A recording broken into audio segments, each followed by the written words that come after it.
At ito ay sa lahat ng kanilang mga rallies, makikita natin ang paninira nila sa pamahalaan at sa Pangulo. So alam na natin kung saan ang punta nila.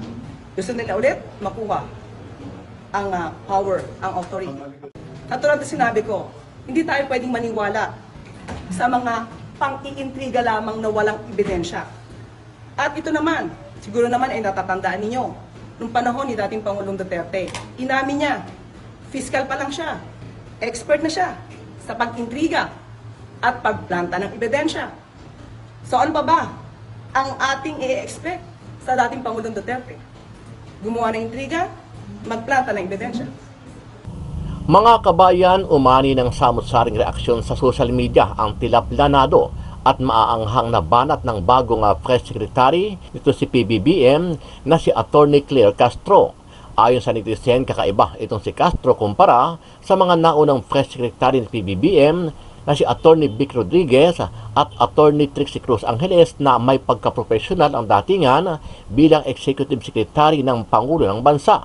Kahapon sa unang interview sa Press Secretary, kapansin-pansin ang tilang mainit at personal ang kanyang pagbanat kay dating Pangulong Duterte kung saan ay sinabi nito na mahilig mag-intriga si dating Pangulong Duterte at huwag dapat itong paniwalaan ng publiko. Ang una kong sinabi dyan noon ay anong ebidensya? Paano mapapatunayan? Katulad na sinabi ko, hindi tayo pwedeng maniwala sa mga pang-iintriga lamang na walang ebidensya. At ito naman, siguro naman ay natatandaan ninyo, nung panahon ni dating Pangulong Duterte, inamin niya, fiscal pa lang siya, expert na siya sa pag-intriga at pagplanta ng ebidensya. Samantala, ipinagtanggol naman ng ilang mababatas ang palasyo ng Malacanang matapos ibunyag ni dating Pangulong Duterte na posibleng mauwi sa marsyalo ang pamumuno ni PBBM gaya ng ginawa ng ama nito si Ferdinand Bongbong Marcos Sr. Ayon sa ilang kongresman, walang basihan ang mga pahayag ni dating Pangulong Duterte at maituturing na isa lang itong paninira sa Pangulo. Father faker? Father ng mga fake news? Ganun? Mother faker? Hindi ko alam kung paano tatawag natin sa kanila. Father faker? Mother faker? O anong tawag sa mga anak nila? Fakerist? Wala ako sa administrasyon niya na may sitting senador na kinasuhan at pinakulong. So there's no indication to me. Bakit ba sinasabi ng ibang tao na diktador si Pangulong Bongbong? Dahil ba may basihan o dahil ba may interes ng paninira sa kapwa? You know, in reality, ang kalaban nating mga Pilipino nasa labas ng bansa natin. Sa iba pang mga balita, muling nanindigan si PBBM na hindi siya mangingialam sa usaping impeachment kay VP Sara Duterte. Ito ay sa kabila ng pakiusap ng Makabayan Black sa pangunguna ni Franz Castro na hinihimok niya ang Pangulo na magpatawag na ng special session para maumpisa na ang impeachment trial dito kay VP Sara Duterte. Dahil dito pabor naman ang ilang kongresista sa naging desisyon ng Pangulo. The more that we should disallow the President to involve directly kasi kailangan ho natin, baka sabihin naman ng mga kritik niya yan, kritiko ng ating pamahalaan, na pag ang Presidente ang mag-request ng special session, baka sabihin nila it would translate into influencing the senator judges at baka sabihin naman nila ito'y political moves. Ano ang masasabi mo dito, kabayan? Sama-sama natin panuorin ang buong video at pakicomment nyo po ang inyong mga reaksyon at sariling opinyon. Pero bago yan, sa mga hindi pa po nakasubscribe sa ating channel na Kabayan News PH, pakipindot po ang subscribe button at pakiclick na rin ang notification bell para lagi kayong updated sa mga bagong upload natin na legit at napapanahong balita. Maraming pong salamat. Kasi sabi ni PRRD na parang sinasadya daw na i-impeach si VP Sara para to prevent her from running on 2020. Well, anyway, alam naman natin kung ano ang unang pronouncement ng ating Pangulo. Sa una, of course, hanggat wala pa yung mga impeachment complaints, hanggat maaari ay huwag na sanang matuloy. But since nandiyan na, at hindi naman niya hawak, of course, ang Kongreso, dahil meron tayong separation of powers, hindi siya makikialam, hindi siya kikilos kung ito man ay matuloy o hindi matuloy. So, kung ang sinasabi lamang nila ay para ma-impeach si VP Sara, well, kanilang opinion yon. ito talaga naman ay nakikita natin kung saan sila gumagawi. At ito ay sa lahat ng kanilang mga rallies, makikita natin ang paninira nila sa pamahalaan at sa Pangulo. So alam na natin kung saan ang punta nila. Gusto nila ulit makuha ang power, ang authority, Ang ang allegation posisyon. po is they are veering towards dictatorship, referring Yes. to the president. Ang una kong sinabi dyan noon ay anong ebidensya? Paano mapapatunayan? Katulad na sinabi ko, hindi tayo pwedeng maniwala sa mga pang-iintriga lamang na walang ebidensya. At ito naman, siguro naman ay natatandaan ninyo, nung panahon ni dating Pangulong Duterte, inamin niya, fiscal pa lang siya, expert na siya sa pag-intriga at pagplanta ng ebidensya. Siguro naman napatunayan na natin yan sa panahon ni Senator Leila de Lima. So ano pa ba ang ating i-expect sa dating Pangulong Duterte? Gumawa ng intriga, magplanta ng ebidensya. Thank you po. Salamat po.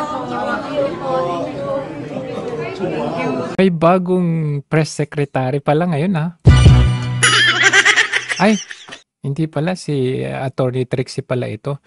Pero ito kasi kaya ko pinapakita si Attorney Trixie kasi nung si Attorney Trixie ang first press secretary USEC ni Marcos Jr. Napaka-formal siya magsalita at matino at elegant tignan. Kumbaga, yung pagsagot niya is very respectful at properly constructed yung kanyang pagsagot sa mga tanong. Hindi siya yung parang yung press secretary ngayon na bardagul na parang vlogger ang dating na parang nakikipag-away sa kanto. Properly constructed in a way na maging kagalang-galang ang palasyo dito kasi you are the mouth of the president you represent the president's engagement of whatever na information needed from the president. Ikaw yun so kailangan maging kagalang-galang ka at karespeto according to your profession kasi kung makikita natin yung pagsagot nung press secretary ngayon, para akong nanonood sa isang vlogger. Alam mo yun? Saka nakita natin, dito kay Attorney Trixie, tumagal ng 27 minutes. Dito kay, hindi man lang umabot ng 20 minutes. Oo, alam mo yung habang pinanood ko ito hanggang sa matapos, parang napilitan na lang sila na, alam mo yung to the point na wala nang questions. Kasi naasiwang nga sila. Kumbaga, kulang na lang mag-walk out yung mga media. Pero since, syempre, bago pa lang naman siya, so hindi nila mabastos. Pero kulang na lang talaga yung wala na silang itatanong kasi masyadong magaspang. It does not represent hindi siya nababagay o naaangkop as the press secretary. Sabi ko nga, ikaw ang boses ng presidente. Pero kung titingnan ninyo ito, lang siya, nag-makeup, tapos nag-contact lens, ayan, tapos nagdamit ng parang pangpatay. Oo, na hindi ko na mamukhaan. Parang, ewan ko, pero parang biglang tumanda. Ang hirap talaga magtrabaho sa admin ng Marcos Jr. administration. Parang ang bilis mong tumanda at madaling matigok. Sabi nga doon sa comments, sa wakas nagbunga na rin yung kanyang pagiging anti-Duterte. Pero pamaya papakita natin yung leaked video na yan dahil somehow may naitulong si former President Duterte dito sa kanya. Papakita natin yan. But for the meantime, Pakinggan natin ng bahagya yung kanyang mga pinagsasasabi. Ayun. Just a clarification. So, ibig sabihin, hands off si Presidente doon sa gold reserves kasi PRRD mentioned or is accusing the Marcos family of stealing and selling the country's gold. Just so it's clear. So, tignan nyo, tinanong yung about sa gold reserve na binibenta, no, sa, yung alam nyo naman, yung 25 tons na binenta sa atin. Instead of answering specifics about that gold reserve being sold by this administration, iba yung banat niya, very unprofessional. I think this is the reason why kaya kinukuha nila yung mga kagaya ng mga to, na parang asong kahol ng kahol. Kasi yun yung yung bagong Pilipinas move ng Marcos administration to get these people, persona na may persona na yung barking dogs, yung parang ganun, just like si General Torre, 'di ba? Na yung even lalabagin mo yung batas. Kasi yun yung gusto nila yung alam mo yung mapapakinabangan ka na yung yung agresibo ka sa isang bagay. Dahil yun yung gusto ng Marcos administration in the event na kailangan kang umatake, yun ang gusto nila. Hindi na yung kagaya nung like, 'di ba, pinakaunang executive secretary ni Marcos Jr. is si Attorney Vic Rodriguez. Kumbaga, makikita mo yung very professional their manner of answering questions or dealing with things. Lalong-lalo na, like for example, sa Attorney Vic nung kampanya, talagang grabe yung the way kung paano niya ipagtanggol si Marcos Jr. in a way na naaayon sa angkop kung paano mo sagutin at solusyonan ang isang bagay. Kaya napakahusay. Attorney Trixie, nung siya ay naging press secretary, may mga bagay na sagutin mo the specifics. Kung hindi mo alam, then you don't have to answer in a way, yung alam mo yun, pagkaya dito, tayo mo yung sagot nitong... Okay. Hindi ba to campaign joke ulit? Para kang nanonood ng vlog Ni dating Pangulong Duterte? Di ba? Napaka unprofessional talaga. Hindi siya nasa isang institution ka, no? Press secretary, Presidential Communications Office. Pero ganito ka Hindi ba sumagot. tayo nasanay dun sa jet ski promise niya? Jet ski, napakalayo. Sobrang layo sa sagot. Jet ski. Nanunaniwala Alam mo yung dilawan pa yung dating, yung jet ski, yung pangakong jet ski. tayo halos sa mga sumuporta sa kanya, tinawag tayong stupid. So pag naniwala Kailan ka tinawag na stupid? ba tayo ulit sa sinasabi niyang ito? Baka mapagkamalan niya tayo ulit at tawagin tayong stupid. But anyway, we will take this seriously.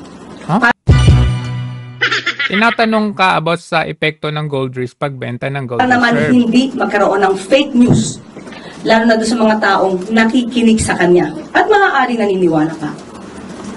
Itong issue na to, October 2024, nasagot na ito. Ang nagtataka lang ako, bakit paulit-ulit na binibring up ni dating Pangulong Duterte? Wala ba siya mga economic experts na magsasabi sa kanya kung ano ba talaga ang regular activities ng BSP? So anyway, sabi niya nga economic experts So ako naman new research naman natin. Ayan na.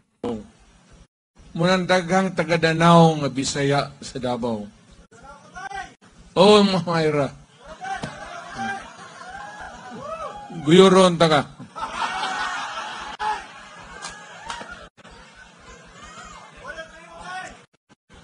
Munay istorya ba?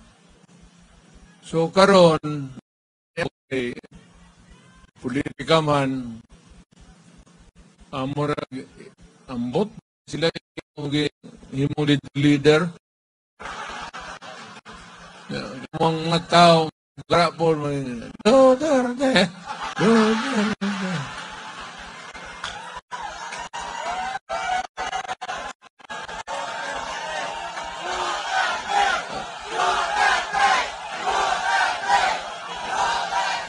ayaw na lang ko kay dili na ko makabalik sa politika.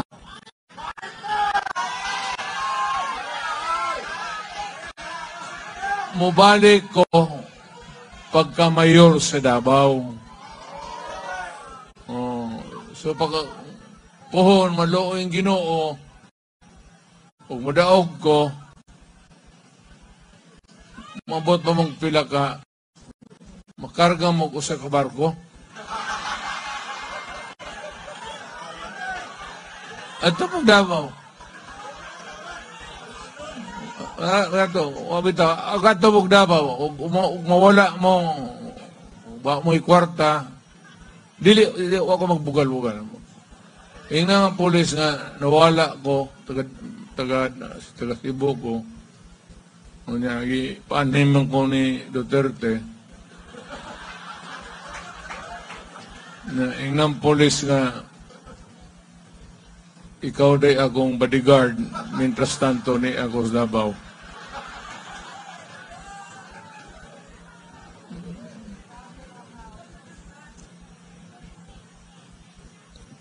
Kanibang abilidad sa administrasyon. Ako, 83 years old na ko, gusto na kong muhawa ng kahuay na. Pahuway ka na nga, pahuway ka na. Nag-ampo ganito nga, naikilat opat kabuok na. Gika ninyo malis ako. Bitaw ang pagkabanggol. Panahon na yung mapahuway ko. Ang kadaot, nagpugos ko tungod sa karong pinaagi sa gobyerno. Alam mo, si Mr. Marcos is veering towards a dictatorship. Mupusta ko sa inyo, dili na manaog pagkahuman sa iyang termino. Hello. Kaya na yung tatay, magkagobot po ta. Because ang iyang buhaton, mag-declare na pareho sa iyang papa. Marcelo, why election? Siya na po yung ilit. Iya kami itong ibuhat sa iyang tatay. Hindi po siya naong. Lisod na siya. Pero munang kamo magtilaw mo ubot. Timanin ninyo na. Pareha sa Marcelo nito. Pero kamong mga sundalo o polis, paminaw mo. Mga kababayan. Kanang ambisyon sa usa ka tawo, ayaw mo pagsakay. Kaya madugay, madali, matapos mangyod na. Unya illegal man na. Pamili mo. At tumungan to sa sayop. Duwara na. Na sayop, na tama. Pili lang. Sundalo, polis. Anene, wala ko'y gisaway sa ilang grupo ng senador o kaning atong isuportahan. Puri na mga abogado, mga maintao. But the only problem, pag musod ko kag politika, o niya na'y eleksyon, labi ng administration candidate, taga-ang kag kwarta, padag-ong ka, actually, pagkahuman ng imong loyalty, tuwa nagyod kang Marcos. Wala ka na'y independence. So, ang buang ni Marcos, mapagpatumba-tumba siya nga rin, tumba po na sa tanan. Senador, pag mangatsing si Marcos dire, mana po